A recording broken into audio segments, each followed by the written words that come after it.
and congratulations on your 2020 Nissan Qashqai SV. This is an absolutely amazing vehicle. Nissan added a ton of safety features into this. So we're gonna have a quick look at this, see what's new. We're gonna go over and make sure that you're familiar with everything that you just got on your new vehicle.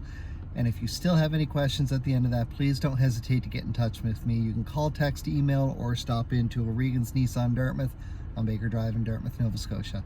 Let's have a look at this magnificent vehicle that you just bought.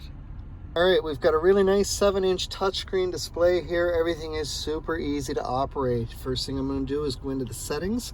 If I'm going to connect my phone, I'm going to go into connections and then just hit add new. From there, I want to go into the settings on my phone and then into Bluetooth settings, and I'm going to look for one that says My Qashqai. As soon as I tap on that, you're going to get a number pop up. Just hit pair once you confirm the number, and that's it. You're good to go. It'll probably ask you to allow either once or twice depending on the type of phone that you have. The other thing that I do want to point out in here is once you get home, go to Wi-Fi, connect your Wi-Fi based on what's in here. So you want to connect your home Wi-Fi, and what that's going to do is anytime that there is a system software update, it's going to automatically pull it into your system and install it for you, so you never have to worry about being up to date. Now the other big thing here is our clock. Now right now I know that my clock is about an hour wrong because of daylight savings time. So I'm just going to go in, set manually. I'm going to increase it by 1 hour and then back out. So by changing my clock, it fixes it here as well as over here. And that's the easiest way to go about doing that. For any of my presets, I can just go through and set them here, and all I got to do is press and hold. As soon as I hear that tone, I know it's set. Down below here, I've got dual climate control. Really, really nice. Find a temperature that you like, and then just press auto. Don't worry about it anymore after that. It's going to automatically determine where your airflow is going out and how high your fan speed is. What it's trying to do is get you to that temperature as fast as possible, and then it's going to do just what it has to maintain that temperature. In the winter, it's not going to start the fan up right away until the vehicle warms up a little bit. As soon as it does, then it's going to most likely put that fan all the way up and then try and get you there quickly. As you get closer, it will dial the fan back on its own. During the summer, it's going to crank up all the way, but it's going to do that because you're going to be pushing out cool air, and it's trying to cool you down as fast as you can. This is part of the intelligent climate control system. For dual, all I got to do is turn the dial over here, and you see the light comes on. Once my passenger hops out, I can just push the button and everything goes back to my driver's setting. Down below here, I've got a USB port, an auxiliary port, and a 12-volt power port. My USB port down below here interacts with the vehicle because this vehicle is equipped with Apple CarPlay and Android Auto. So basically, all you got to do is tether in using a USB cord down through the USB port down here, plug it into your phone. If you have an Apple phone, it's just automatically going to launch Apple CarPlay. If you have an Android phone, you have to first install the Android Auto app, which is a free install. From there, it's just going to go ahead and launch it.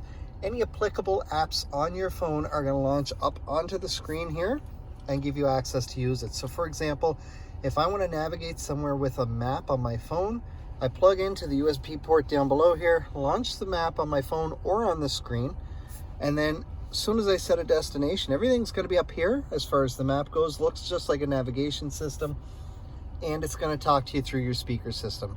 It's all designed to keep your eyes on the road. So that's really neat there. I've got my heated seats down below here. And then in my armrest, I do have an additional 12-volt power port and another USB port. This one is strictly for charging purposes, where this one up here will interact with the system. This one up here, you could also plug a thumb drive full of music into if you wanted, and from there it's going to stream music for you. Over here on the steering wheel, I've got my Bluetooth hands-free controls. This one's going to answer a call or hang up. This one's going to allow me to make an outbound call. Now, depending on the type of phone that you have, you can access Siri from your iPhone by using this button, or Hey Google if you've got that functionality on your Android phone. This button here is going to turn on my cruise control. As I'll see up here, I see the little dial show up. From there, I can set, resume, cancel, increase the speed, decrease the speed. Pretty standard stuff for cruise control. On the left side of the wheel, I've got my volume for my radio. These two buttons here are going to take me through my presets if I'm on radio or satellite radio, which is free for the first 3 months, or if I'm streaming through Bluetooth, USB, or CD, these are going to skip tracks. So right now I'm going to hop over here, I'm going to press the right arrow, and I can see it starts taking me through my presets. I'll go back the other way. Makes it really easy. I'm going to set my headlights to auto because one of the functions that I have with this is called high beam assist.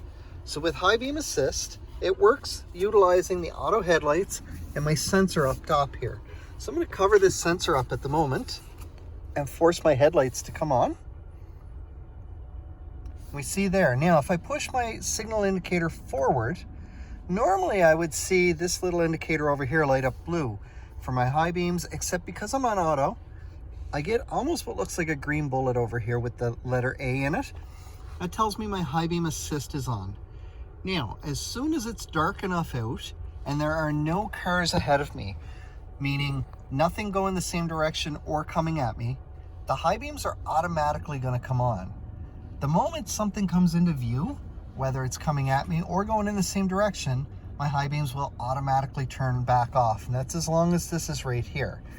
So even though my sensor for the lights is covered, forcing them on at the moment, so simulating nighttime, if there was anything ahead of me, there is a camera up in here, which is going to pick up on that. And as soon as that camera picks up the lights ahead of you in terms of car lights or truck or whatever the case may be, the high beams will automatically go back off.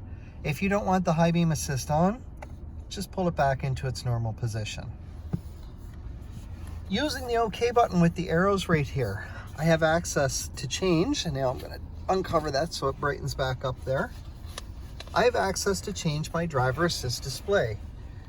So that screen there, and there are a variety of them, are going to give me a little bit of info on my system. Right now I'm on a trip odometer, and I'm on trip 1. If I press the up or down arrow, I get to trip 2. I can simply press the OK button. I'm going to go down to all and reset them. Now I'm going to go across to fuel economy, and we see right away I'm on fuel economy 2. Now if I change that to fuel economy 1, when I go back, I'm now on trip 1, so they correspond together. There is another screen called average speed. I typically turn that off because it's only an average, and I don't want it to be mistaken for a digital speedometer. My radio info is right here. So with this screen here, I have total control of everything to do with my audio, all with the push of a thumb right here. So we've already looked and said I've got my volume here. I can go through my presets or skip tracks, but from this screen, pressing the OK button, I can change the source of my audio from FM to satellite to Bluetooth to auxiliary, back to AM, and then back to FM.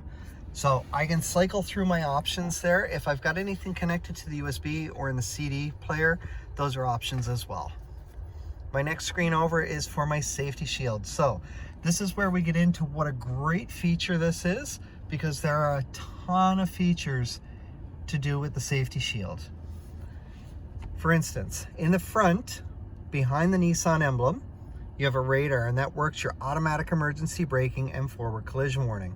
Forward collision warning is something you will experience. I get it a couple times a week. The times that I typically get it are when I'm heading back home. I'll be going up the hill, and at the top of the hill there is a turnoff for a subdivision, and if I've got a car that's turning in there, they're typically doing about 10 going around that turn. I'm doing 60 up the hill, which is the speed limit. I know that they're going to be out of the way, so I'm not slowing down. So as soon as that radar gets within range, it beeps at me because I'm now closing that gap quickly, and then he's around the turn and there's no more beeping. The automatic emergency braking is going to work when the vehicle ahead of you piles on the brakes inside the Qashqai here. What's going to happen as you're closing that gap really fast is it's going to beep at you. The gas pedal is going to push back against your foot a little bit, except you're likely not going to feel it, just for the sheer fact that when it happens, your foot's already going to be coming off the brake to head over, or off the gas to head over to the brake. So as it moves across, if it doesn't get there fast enough, the next step is that the beeping will get louder and faster, and if it has to, it will start to apply the brakes for you to help avoid or minimize an oncoming collision. Now the moment your foot is on the brake, that system's going to shut down because you're in total control of the vehicle. You also have lane departure warning and lane departure intervention, as well as pedestrian detection. These are all run off of the camera up here, not the radar at the front. Your lane departure warning is going to happen because that camera is going to read the lines on either side of you. And if you start to drift out of your lane, it will beep at you. Now there is a button down here that if I turn this on, my lane departure intervention is now on. So if I'm starting to drift and it's now beeping at me and I'm not correcting it, it's going to help pull me back into my lane. So for example, if I'm drifting to the right, it's very subtly going to tap the left side brakes and help pull me back over into my lane. That's your lane departure intervention. Your pedestrian detection works the exact same as the automatic emergency braking, except it's going to happen much faster. The reasoning for that is when the automatic emergency braking kicks in, the car in front of you still has momentum.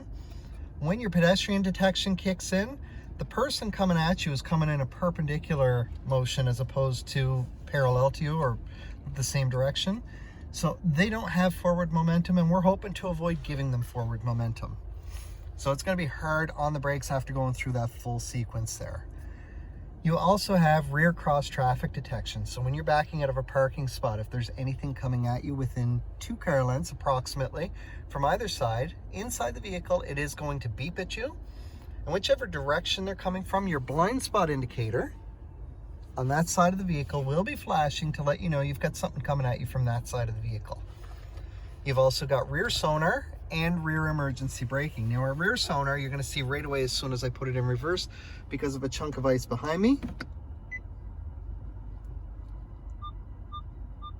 So I've got some beeping going on right there. So with that, as I get closer to an object behind me, it's going to start beeping. That beeping gets faster as I get closer. Eventually you're going to hit a steady tone if you're close enough. If you're still not stopping and you are below 15 kilometers an hour, as soon as you get into that steady tone, the Qashqai is going to apply the brakes for you. What it's doing is avoiding you making contact with that object that's behind you, and it's going to do so about 1 foot away from it. You need to put your foot on the brake at that point because it's only going to hold you in place for a couple seconds, then it's going to release it and you're going to continue to move if your foot's not on the brake. So those are your features that go with the safety shield there. I just mentioned you have blind spot indicators. Now for Nissan, they are on the inside of the vehicle. These are going to light up a dull orange and stay lit up as long as part of a vehicle is in your blind spot. Now, let's say for example, my driver's side is lit up, and while it's lit up, I signal to go left. This is going to start flashing and it's going to beep at me 2 or 3 times inside the cabin here. It's telling me I need to have a look over my shoulder because there is something in my blind spot. Now Nissan puts these blind spot indicators inside the vehicle for the sheer fact that you're going to see it sooner and you're going to see it regardless of the weather outside. So last week when I was driving and there was a lot of snow and rain coming down and it was hard to see really well out my side mirror, I was able to see this lit up very easily when there was a vehicle in my blind spot. That is our safety shield here. Something to keep in mind if you are in a winter-bound climate is when you're clearing off your vehicle, you need to make sure that Nissan emblem in the front is good and clear. Make sure that the camera up in the window there is cleared off as well, no snow or frost. And if it is a little foggy inside, even though your window might be mostly clear and you're able to drive, if that camera is not fully cleared off yet, you are going to get an indicator that pops up right down below here. Kind of looks like a pair of sunglasses on first glance, but it's the front and back end of 2 vehicles with a star in between indicating a collision. What that's telling you is that because one of those 2 items, the radar or the camera, are obstructed, it is temporarily disabling your safety systems. So you want to make sure everything's good and clear before you go anywhere. And when we hop out to have a look at the back, you're going to see that there are little sensors across the bumper. You want to make sure that those are cleared off as well. This screen here is going to show me my tire pressure. Now it's set for 33 as I can see in the center there, but there is approximately a 6 psi allotment on either side before it's going to complain. If you get a low tire pressure, it's going to pop up and tell you low tire pressure. It's also going to show you which tire is low.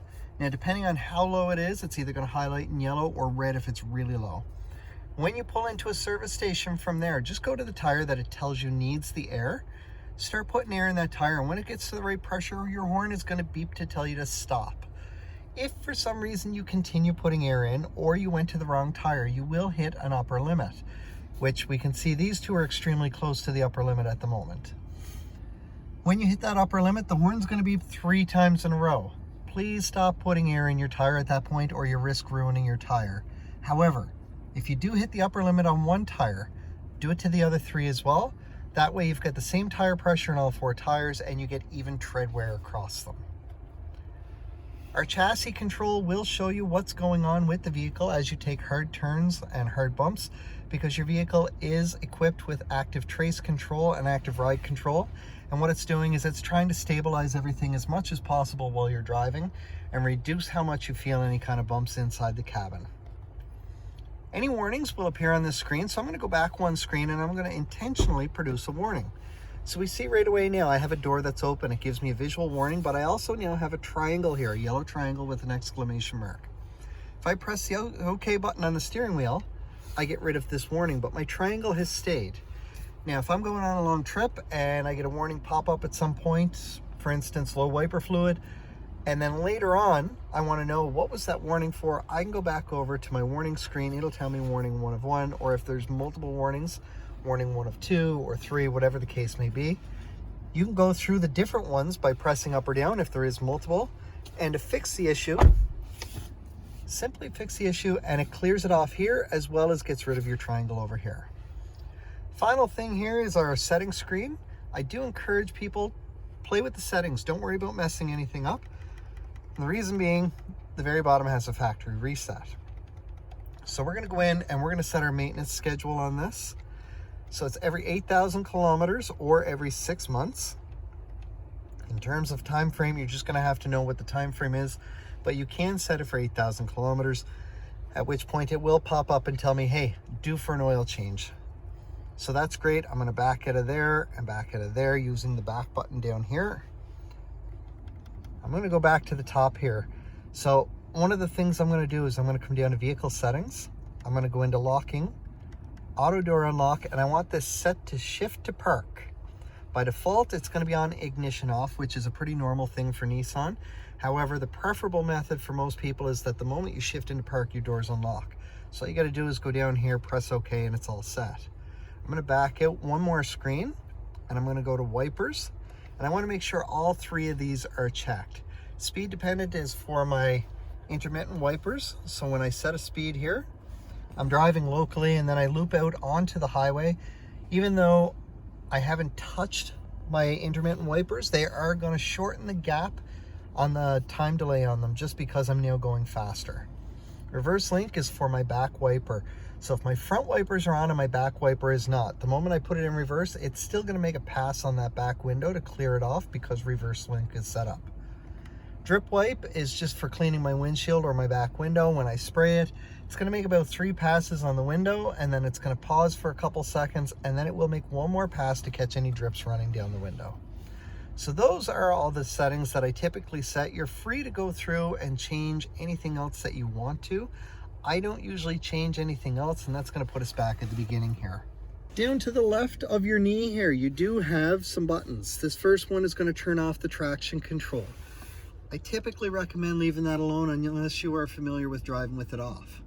Now, next to that is the button for our lane departure intervention, which we have currently turned on.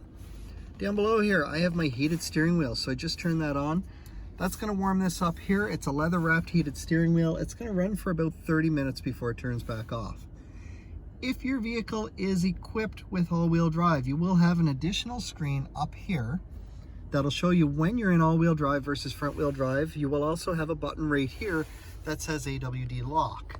When that's on, it will lock in your all-wheel drive and keep you locked in all-wheel drive up to 40 kilometers an hour. Once you go above 40, the lock comes off.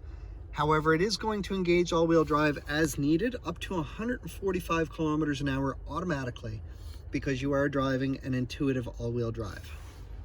Sport mode is going to show up in brown underneath my park indicator. This is for when I'm losing my passing lane and I need to get out and around somebody in a hurry. I just hit that It's going to retune the motor a little bit so that you've got a little more torque and you're going to get that extra boost of power that you need. Don't forget to take it back out of sport mode. It is harder on gas. Eco mode, on the other hand, shows up in green down below the park indicator. You can leave it in eco mode all the time. You're going to get better gas mileage. The one thing I will caution is trying to pull away quickly from a dead stop while in eco mode, or trying to get out and around somebody in a hurry while in eco mode is going to feel a little bit sluggish compared to normal mode. Couple final things before we hop out to have a look at where all the sensors and radars are on this vehicle. You do have a key fob, so it is a push button ignition over here. With that, we've got our panic button, unlock, lock, and remote start. To work your remote start, you're going to hit lock and then hold the top button for 5 seconds. That's going to remote start your Qashqai from up to 200 feet away. From there, it's going to run for up to 10 minutes. When you get in, you do still need to engage the vehicle. So basically what's going to happen there is you're going to get in, and up on your driver assist display screen, it's going to say, foot on the brake, press the start button. You're going to do the same thing when you remote start it. You need to do that to engage the vehicle. But the beauty of the remote start, especially in the winter, is regardless of what your climate control is set for, all your airflow is going to get focused up on the windshield and the 2 front side windows using these side vents.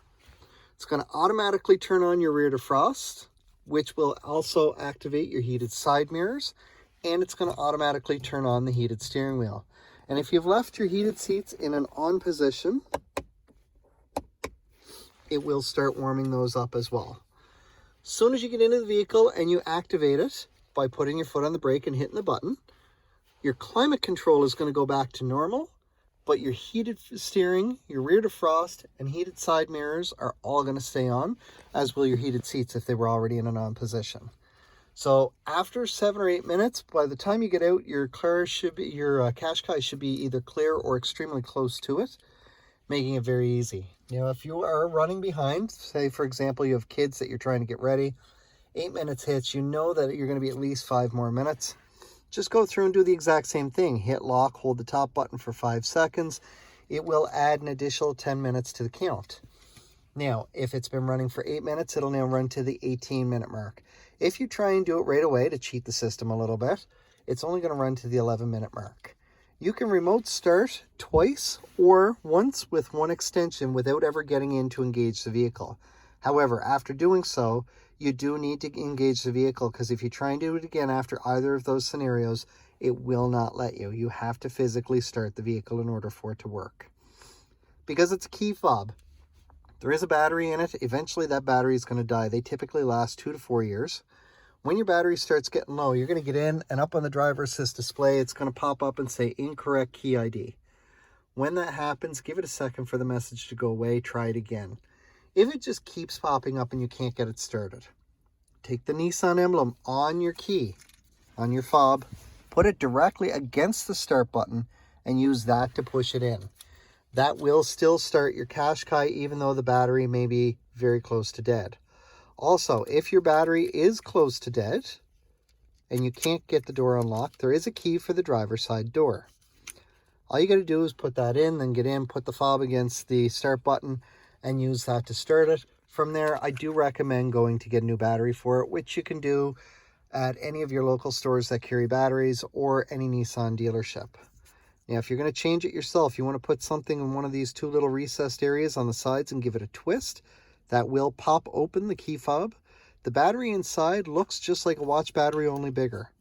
From there, you're just going to put the battery in, snap it back together, put your key back in place, and you're good to go for another 2 to 4 years. I did mention that in a winter type climate, you do have a few things that you need to keep clear. So my Nissan emblem here has a plexiglass plate over it. You want to make sure that's good and clear.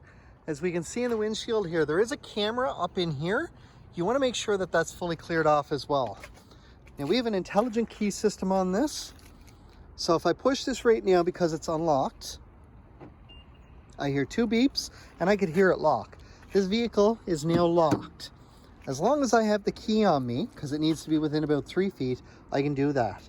To open it, 1 push unlocks just the door that I'm at. The rest of the vehicle is still locked. So 2nd push now unlocks the entire vehicle. And as we saw, one push will lock it again. As I get around the back here, I do have sensors down on the bumper. There's about 4 of them. You want to make sure those are good and clear in the winter. Now also the release for your hatch is right here, but there is a round button beside it, and that round button works the exact same as the buttons on the side doors, where I can lock or unlock the vehicle. Congratulations again on the purchase of your 2020 Nissan Qashqai.